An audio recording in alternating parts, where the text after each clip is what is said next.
Bismillahirrahmanirrahim. Dear students, Assalamu alaikum. Naveed Sabri here. 15th of October 2022 को जो questions WhatsApp group में share किए गए उनके आंसर्स और discussion. Question number 1, at length Mumtaz arrived at his office. At length means यहाँ पे है एट द एंड, इवेंचुअली, आखिरकार, एट लास्ट, यहाँ पे इसका मतलब है तो एट लेंथ आएगा। क्वेश्चन नंबर 2 है the blurb on the cover gave a short account of the author's life.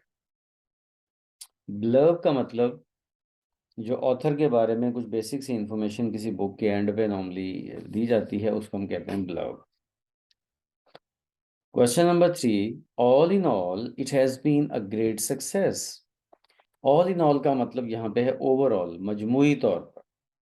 वैसे ऑल इन ऑल का एक दूसरा मीनिंग भी होता है, ज्यादातर वही मीनिंग यूज किया जाता है। ऑल इन ऑल का मतलब होता है all powerful, having complete powers.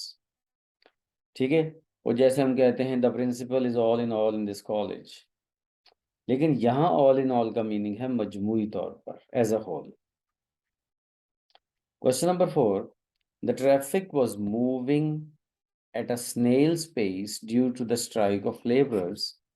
Eight a snail's pace means very slow, very slow, तो यहाँ पे बीटा इसका ऑप्शन है।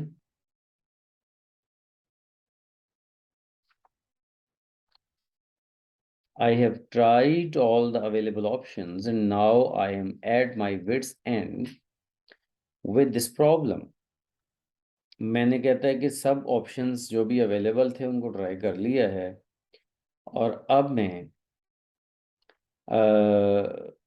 मेरी सोच जवाब दे गई है, मेरा जहन माऊफ हो गया है कि मैं इस प्रॉब्लम के साथ कैसे डील करूं। तो एट माई विट्स एंड का मतलब यहाँ पे जो इडियम यूज होगा उसका मतलब है जहन माऊफ हो जाना और अकल काम ना करना, दिमाग काम ना करना, उस सेंस में ये आता है। ये इसके कंप्लीट आंसर्स हैं। आज के लिए इतना ही। That's it for today. अल्लाह हाफिज।